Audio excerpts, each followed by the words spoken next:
Hello, everyone. It's an absolute honor and a pleasure to be here today at GreenBiz. First time in 2 years, and I really can't wait to spend the next 10 wild and precious minutes with you to talk about net zero. So really, net zero, what is net zero? I think net zero is actually the zeitgeist of this decade, of this generation, if you like. It's the biggest problem I think that we face. What does it actually mean? I mean, broadly speaking, it means that we need to halve emissions and provide climate resilience for 4 billion people by 2030. And I emphasize the 2030 part, not 2050, 2030. And I'll talk about that. And what is happening? Well, actually, what we're observing is that the private sector is really responding to this challenge. There are now more than 5,000 companies signed up to the Race to Net Zero, which is the official UN record of net zero pledges. And the Glasgow Financial Alliance for Net Zero at COP26 announced they have got commitments now from investors, banks, and insurance companies and pension funds with collective assets of $130 trillion, which is more or less roughly half of the global market. According to S&P Global Platts, this net zero commitments now cover around 80% of CO2 emitted from fossil fuel combustion. So we have a lot of kind of long-term commitments. We've got a lot of commitments behind the goal, if you like, from the private sector perspective. But the question is, are we actually making progress against these goals? In the State of Green Business report, this is a report that we've been collaborating with GreenBiz on for some years now, and you can download it at greenbiz.com. We highlight the progress made on net zero from a private sector perspective. So we analyzed the S&P 1200, which is really roughly the 1,200 largest public companies across 31 countries, accounting for about 70% of global market capitalization. And what we found was that there's a 13% decline in carbon emissions since 2016, and 6% since 2019. And really that 6% is, so the 13% is actually largely due to the pandemic.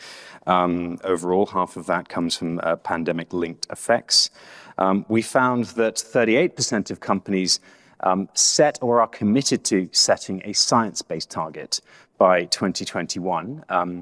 Quite a lot of progress, up from just 1% in 2016 after COP26. So I think quite a lot of progress there. And we found also that in terms of the impact of climate change, 78% of companies face moderate to high impacts of the assets they own in terms of the physical impacts of climate change over the next few decades. And 80% of companies disclose carbon emissions, up from 22% since 2016. So progress on transparency as well. And finally, 65%, there is a 65% shortfall in the commitments and emissions reduction pathways disclosed by companies if we were to align with a 1.5 degree trajectory. So in many ways, we've made progress, but we have quite a long way to go. We have long-term commitments, but far less information about nearer-term plans. And in fact, nearer-term targets, if they are available, do actually fall far short of where we should be if we're due to be on a 1.5 degree pathways. So in many ways, we plotted the destination in the GPS, but we really don't know what the route is to reach our destination yet. And I think that presents a real problem for investors, banks, anyone involved in capital market activities. Imagine if financial analysts only had to look at 2050 revenue targets and had no information about the 2025 strategy of a company to meet those 2050 revenue targets. That's the situation we face today. We have $130 billion of capital ready to move, but we don't really have the right information to shift that capital allocation today. So that's really where we are today. We need to bridge the information gap. We need more information about transition plans and targets really for 2025 and 2030. So those are the things that we're observing. It is complicated. It is confusing. It is very difficult. And I think that we all acknowledge this, and the UN acknowledges this too. They're actually actively working on areas of confusion, and later this year, they will provide clearer definitions of expectations on Scope 3 emissions, guidance on transition plans, and a deeper consensus around what constitutes a fair share of halving emissions by 2030. So more to come. So what is S&P doing about this? Well, at S&P, we're integrating net zero into credit ratings, investment benchmarks, data platforms, and analytical tools for companies and investors. We're proactively engaging with companies on this topic. I mean, I lead a team of 600 people, and we are actively engaging with many companies across the world on net zero.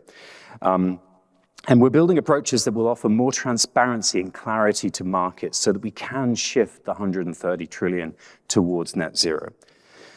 Let's be clear, the capital is there to finance this transition. According to S&P Global Platts, 40% of capital deployed in the energy sector already is dedicated to decarbonization, 40%. So that's a significant amount of the capital flow towards the energy sector that's already dedicated towards decarbonization. That will have an impact over time. And there is a huge growth in the financing of specific instruments designed to tackle climate change. The market for green and sustainable bonds and loans and sustainability-linked bonds and loans has really exploded in the last few years, driven by huge investor appetite. And the mayor mentioned the green bond that was issued here was 4 times oversubscribed. That is really not surprising. And you can see with this chart here that actually you can see the explosive growth of the markets. And in fact, what we're estimating for this year is that the green and sustainable bond and loan market will reach $1.5 trillion. That's a significant amount of capital available this year for sustainability. In general, I think that we need the scale of transformation of the dot-com boom. Imagine 20 years ago, no internet, now we have internet. Imagine where we were 20 years ago and where we are now with respect to all of the devices we're all using that we did not have 20 years ago. But we also need the ambition of a moonshot. So we need clarity of purpose, and we need an absolute revolution and transformation of our economy globally. And we need to make sure that lofty ambition is not all we have. We need courageous and inspirational leadership. And we need to be transparent so that we can measure progress very clearly and that we don't have greenwashing. And above all, I think that we need collaboration. So what I would say is, let's work together on making sure that net zero is really a destination in the GPS and not an ambition. Thank you.